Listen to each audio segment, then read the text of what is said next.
I'm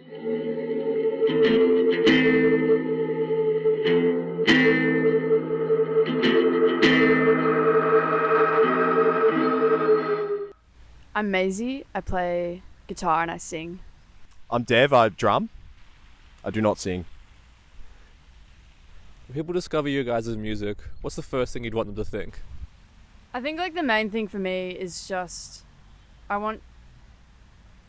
don't know, I think the most rewarding thing for me hearing from like people that listen to our music is I guess like people feeling inspired by our music. I think that's like probably the biggest thing that you can ask for as a musician. Especially like other musicians, like people, young people like getting into bands or whatever, like, seeing us play and hearing our music and like telling us that it's been impactful for them or whatever is like, it's really rewarding. Yes, I concur. I agree. Yeah, like people being into the music, asking you about, how you made a song and things like that is really like inspiring. But I guess everyone takes different things out of music too, so it's cool. Everyone has their own experience with songs and music, so it's hard to like ask people how to feel, What inspired the formal attire in the Hey You music video? Or I think for that one we knew the song was quite like polished and there wasn't really any other song on the record kind of like that.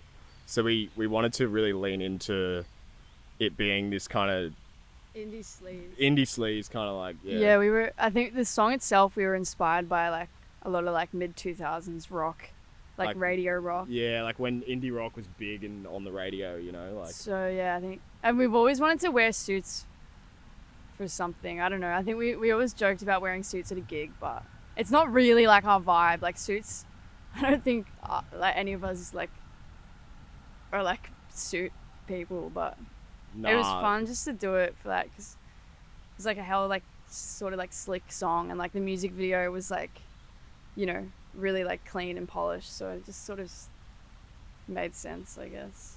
Yeah, and like because we didn't really have a concept for that video other than that it was going to be like a performance kind of thing, on a rooftop. We were like, well, let's just try and look good while we do it, I guess. I don't know. Do you guys feel trapped at all by our current system of streaming and algorithms? I think this is probably like our first experience getting like a lot of playlisting and things like that on different streaming platforms. So it is interesting to see how all of that works and how particular bands can get put into like, well, it almost feels like a bit of a lottery sometimes, like, or luck, or algorithmic lottery. Yeah, algorithmic lottery. Yeah, exactly. But I mean, I guess we feel lucky that we're getting the music like heard by lots of different people, but at the same time, like streaming services are cooked and like the way that they operate is really like fucked up, and the way that the money just kind of sits at the top is really, really frustrating for artists. But like I guess from our perspective, we try and buy music and we try and support bands and go to gigs and things like that. That sort of I guess that kind of like gets you out of that world a little bit. But I guess as artists, you are a little bit trapped in these things. I don't know. It's hard. It's a really hard move to take your music off streaming platforms. I don't think we're quite in a position to do that yet. But do you have anything to add? Yeah, I agree. Also, like the whole thing about like algorithms and like songs going viral on TikTok is like such a crazy. I think like every artist like wants to have like a viral moment, but I guess there's cons to that as well. Like you hear about bands and they've got a song that goes viral, and then there's like people that go to the gig and just know that one song, whatever, which is, I think, as an artist, like you kind of just take what you can get, and it's every like kind of like support is good, but yeah, I don't know, it's hard. Like you don't want to be like a one hit wonder or anything, but I think I agree with that. I think we've just like, I feel like we've done like, because we've been a band for like 8 years, I feel like we have like built like a solid fan base that hasn't, you know, it doesn't feel like an overnight thing or anything. Yeah. I don't know. Yeah, I agree with that. And yeah, not to bang on about it, but yeah, I think we've never really felt pressure to try and like make a hit or make a song that will go viral or anything. But I guess there always are those pressures in the background from or like an expectation or something. So we're conscious of that, and we're conscious of just making music and trying to build like a solid fan base, which is what I feel like we've done over time, which is nice, you know. I've got a question from my friend Jazz. She said, is it true you guys formed through Maisie making a Facebook post looking to form a band? That is correct, yes. Yeah, me and Mike, the guitarist, we went to school together, and it was right after we graduated that we decided to start a band. But we had like no friend, like I don't know why, but there was not, our year level at school, like there was not that many people into music. I don't know what it was like for you. I feel like it was a bit different maybe. So we didn't know anyone. So we put out a Facebook ad on Melbourne musicians, and I think the ad is still up there on Facebook. I found it recently. Like I searched for my name on the group, and it's still there. And that's where we met Liam, our old drummer, and we met Jimmy through like my work, kind of like through a mutual friend. But yeah, it's a good way to meet people if you're looking for band members, Melbourne musicians at Facebook. Yeah, I think it's cool that you can, like, I mean, if you're making a band now in 2025, you can probably start a band through like online friends, you know, if you've got common interests or common musical influences or whatever. Yeah, I think that's amazing. Like back in the day, like I guess people put flyers up. Did you think about putting up flyers or? Nah, I didn't, but I've got one of my good friends, Winnow. He's a bit of a nomad, so he sort of lives in Melbourne periodically. But every time he's in Melbourne, he puts up flyers around Flemington where we live, looking for people to jam with. And I don't think he's had any success so far, but he's committed to it. So I don't know. I guess you just gotta explore all avenues if you've got no friends like me back in the day. I'm your friend, Maisie. Thanks. What's the best live show each of you have ever been to? Oh, that's a great question. I feel like we were talking about this on tour, maybe. Gigs we've been to that really, I guess the best gigs are the ones that you leave feeling like super inspired and blown away.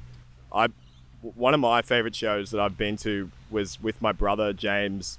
We went to see LCD Sound System in Melbourne with a bunch of his like longtime friends. It was just one of those nights that I won't forget. Like it was just so much fun, and like it was just a big dance party, and everyone there was just in a really good mood. And it kind of makes you like forget about everything else going on in the world. You know, I think those are the best shows, but there's too many. I was actually thinking about this yesterday. One of the most memorable and best gigs that I've ever been to was seeing Cash Savage and the Last Drinks at Northcote Social Club, maybe like 2.5 years ago. We were together, weren't we? I think I was there. Were you there? Yeah, I think so. Was it with? I think Delivery played maybe. Oh, I can't remember. Yeah, they might have. Yeah, it might have been that one. And I just remember like leaving the gig and like feeling so like mesmerized by like Cash and like the band. It was just like incredible, and like it was like extra special, like the fact that they're like, you know, a band from Melbourne, and seeing like a performance that was like that incredible.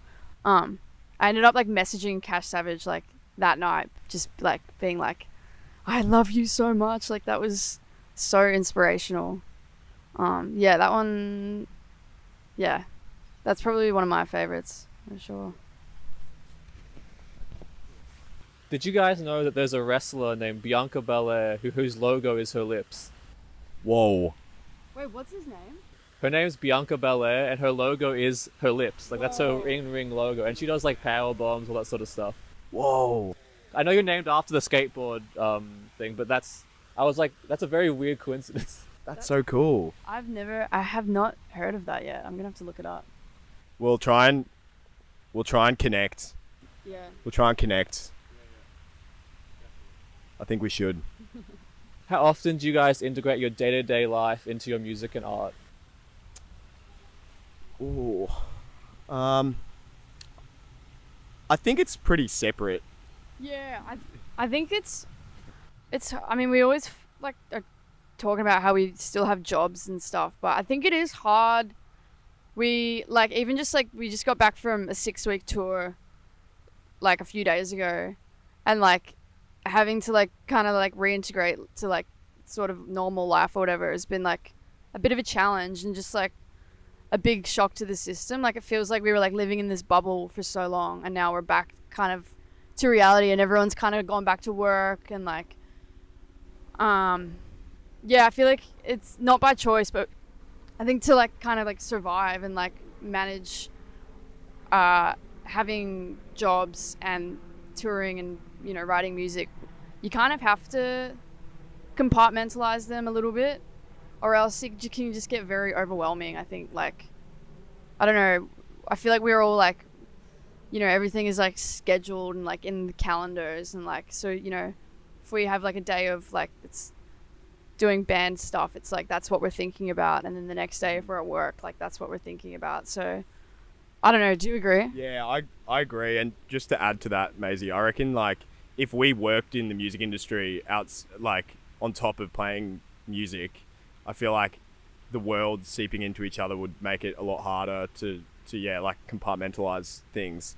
So I think we're good at sort of, we all live kind of separate lives, even though we're all like really close friends. We all kind of have our own separate lives outside of music, and I think when we come together it makes it more special because we can just focus on and kind of prioritize this thing that we're doing together, which is, yeah, really nice. When you guys tour, whether it's international or around Australia, is there an element of Frankston that you bring with you? Oh, Mike's tattoo. Mike's got a Frankston tattoo. I think we just not really like in like, but I think we just love talking about Frankston. You know, we were always like, we had like a recurring joke on the tour in America, where we would just like drive past something and be like, oh, that looks like Frankston. It's not even funny, but it was funny to us. Like, we don't, I mean, most of us don't live there anymore, but yeah, it's always going to hold a special place in our hearts. So yeah, we love like representing Frankston, I think. Yeah. I also feel like the Ninch people who live up in like Northside or in Melbourne kind of end up banding together a little bit. I feel like everyone sort of ends up in anyone who's creative or into music or art or, you know, whatever it is, sort of end up kind of in the same circle. So there's always a little bit of that. I feel like you'd struggle to find a good lineup of artists where there isn't someone from either like the Surf Coast or the Peninsula. And I think a lot of that is because there aren't a lot of venues in those areas, but there's a lot of people who are into music and creative. So yeah, we're proud of our roots. You know? Last question. Who should we interview next? Ooh. That's a good question. Actually, I'm going to say Dog World because I just ran into Jesse and we love Dog World. Dog World, great band, and big things coming, so I've heard. Yes. You should interview Bianca Belair next. Is she from Australia? No, she's American. That's crazy. Well, next time we're in America, we should go try and show her some love. Go to one of her matches. Is that what they call it? Wrestling match. Yeah, we're gonna connect. KO. We're gonna connect. Yeah.